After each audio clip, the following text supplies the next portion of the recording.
Are you alright? Toby stumbled over and sat by his father.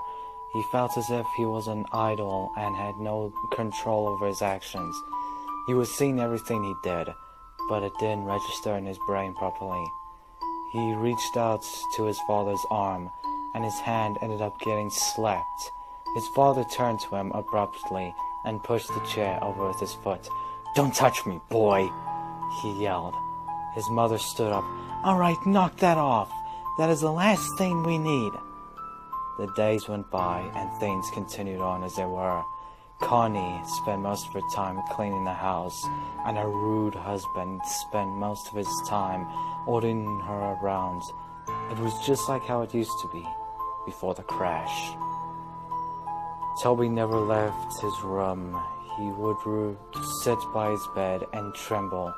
His mind would wander, but his thoughts changed too fast to be remembered. He would pace around his small room like a caged animal, stare out to the window. The unhealthy cycle continued. Connie continued to be pushed around by her husband, being way too submissive to him, and Toby remained in his room. Before he could think twice, he began to chew on his hands, tearing the flesh off his fingers. He would gnaw his hands until they bled. When his mother walked in on him while he was doing so, she reacted horribly. She rushed him downstairs and grabbed the first aid kit, wrapping his hands in bandages afterwards. She demanded that he wouldn't leave her side again. Toby isolated himself so much that he grew to hate being around others. His memory grew glitchy as well. He'd start missing memory of minutes, hours, days, and so on. He would begin talking nonsense about things completely unrelated to the conversations he would have. He'd go off about seeing things, sharks in the sink as he washed his dishes, hearing crickets in his pillows, and seeing ghosts outside his bedroom window.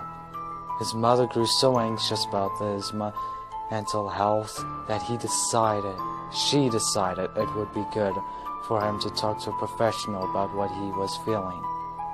Connie walked Toby into the building, holding his hand and guiding him in. She walked him up to the front desk and began talking to the lady who sat behind it. Mrs. Rogers?"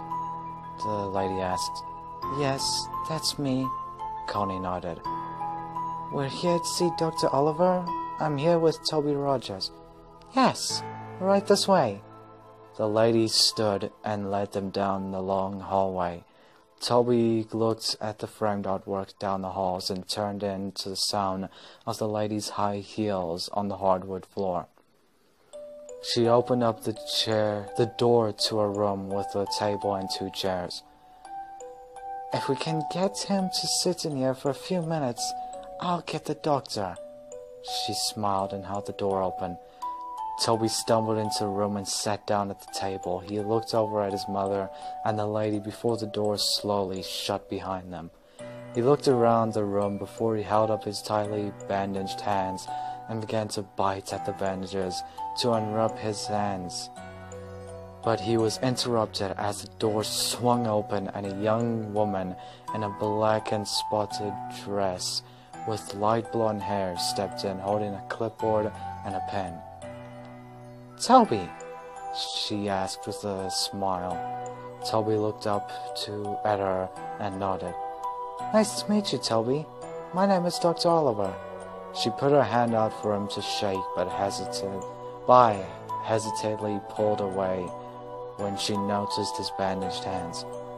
"Oh," she smiled nervously before clearing her throat and sitting in the chair across the table from him. "So I'm going to ask you a few questions.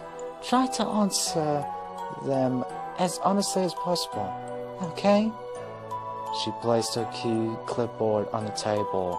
Toby nodded slowly and held his restrained hands in his lap. "How old are you, Toby?" 17. he responded quietly. She wrote that down on paper that was clipped to the clipboard. What is your full name? Toby Aaron Rogers. What is your birthday? April 28th. Who is your immediate family?